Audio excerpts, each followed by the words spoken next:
In the beginning, there were four gods: Storm, Stone, Flare, and Frost. And these gods, they just were.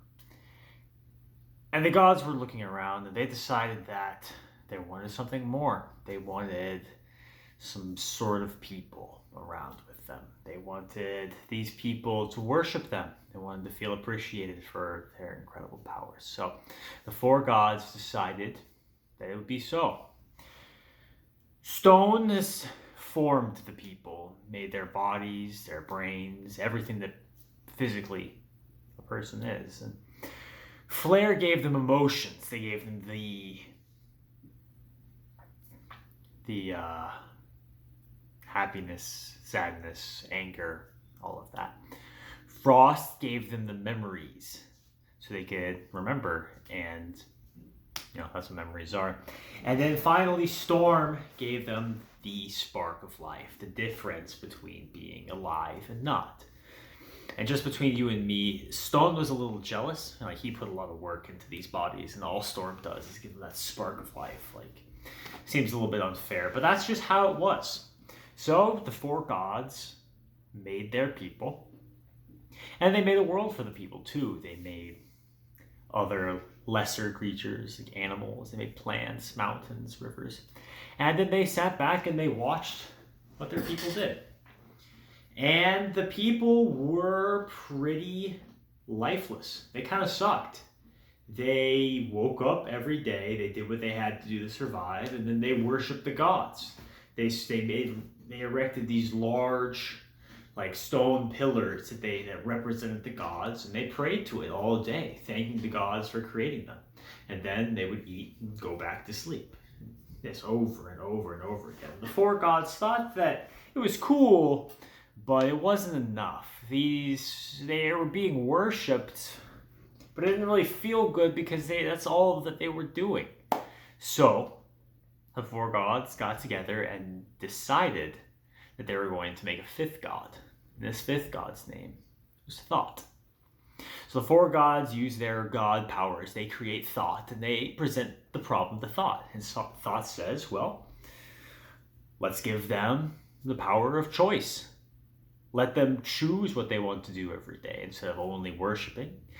Give them free will. Let them come up with their own decisions. And so the five gods get together and create a new race of people. And the race of people they create are the humans. The five gods watch the humans. They like them a lot. They create Earth for the humans to live in. And they really enjoy what they've created. They like seeing the societies the humans built. Some of the humans came up with other gods, but the worship felt the same no matter what, so they were okay with it. They enjoyed watching the creativity of the farming and hunting and architecture and even the military. They thought it was interesting. The gods enjoyed it. So the five gods decided that they would stop interfering with the humans and they would come down and join them.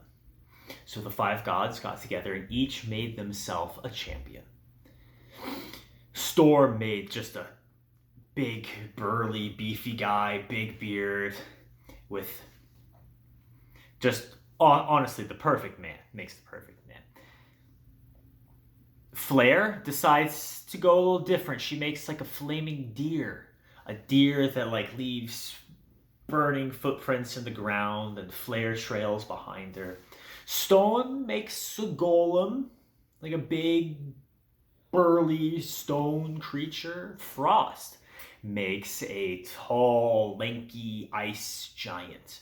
Really tall, really skinny, like knives of ice coming off of him. And Thought, being kind of like a little edgy guy, decides to make an empty suit of armor. He saw the humans make the suit of armor. He really liked it. So he just made a suit of black armor with nothing inside. The five gods wanted to conceal their power into a single source. So what they did is they all took all their godly power and put them into stones. Storm became a jewel in his champion's sword. Frost became an amulet that the giant wore. Stone became the, like, I don't know, just kind of inlaid into his glove. He had like a gauntlet with his stone in it. Flare had a brooch that held like a flaming cape behind her on her deer, and she wore that. And finally, Thought has his gemstone right in his helmet, right in the middle. And so then it was that there were champions that had the power of the gods. Now, these champions are distinct from the gods. They are creatures that the gods made, but still have their own decisions. The gods knew that they couldn't interact with the humans by themselves, so they thought that they could live through their champions. They're these immortal champions and live with the gods, with the people, I mean. So the five gods descend down, the five champions with the power of the gods descend down to Earth and begin to live with the people. And it's pretty good for a while. But after, I don't know, a couple hundred years living with the people, the champions start to be a little disgusted by what the humans are doing. The humans have found some like pretty niche, I don't know, messed up ways to torture each other. You know, they're like skewering each other on spikes and stuff. A lot of they're like burning people alive. You know, there's like some good stuff, but the bad stuff is really bad. And the champions, they're like, what's going on here? And they ask Thought's champion, like, why are these people doing this? They're not worshiping me, they're killing each other. This is the worst thing ever. And Thought's like, you know, some of them are worshiping you. Like, not everybody's like messed up, you know, like some of people chose to be good and some people chose to be bad, and that's just the way it is. And the champions, led by Storm's champion, I should have you, are like, we have the power of the gods. This sucks. I don't like this at all. We are going to make a new race of people that don't do weird human stuff. And Thought, you can help, but only like a little bit. You're going to give them the power to choose, but they can only choose the right thing. So there's like several like good things they can do, but they're only going to make good choices. We're tired of this. And so the five champions get together. Thought's a little, he's holding a grudge. He doesn't think that his power should be limited, but together they make a new race of people. And now the champions, when they create these people, they aren't as smart as the gods, as the power that they're harnessing. So, whereas the gods made humans from the very beginning and watched them grow, the champions decided to just make whatever they thought was cool and slap it into reality. So what they do is they make 12 distinct races, right? And 12 distinct worlds. And these worlds are connected with gates, like magic portal things that only the gods can go through. And each of the 12 races are very unique and interesting, but they don't really make sense. So, for example, one of them is like a race of like owl-like people. And they resemble Athena very much. They like the symbolism of Athena, so they rolled with it. So we've got these owl warrior ladies who are the best fighters in the world, and they live in these like crystal caves with huge, massive crystals that they've carved their houses into. They're ruled by a beautiful owl queen, and they have like a queen's guard, and they're the best military in the world with no one to fight. So they just kind of look cool, I guess. So all these races have these good ideas, but they don't really make sense together.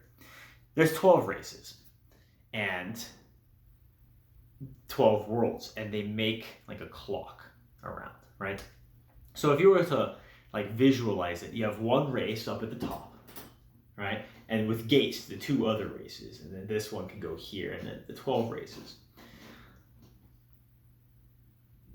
Let's see if I can remember all 12. At the top, we have the Zerinks. Those are like rhino-like people. They live in one giant mountain with a like gladiator arena right in front of them. They have gladiator fights. Nobody dies, of course, but they love them. This huge arena is always filled with the Zerinks, the Rhino people, and they're watching these fights and they go to bed. Storm is a big fan of these guys, by the way. He loves the all the fighting. Up next, we have the cat people.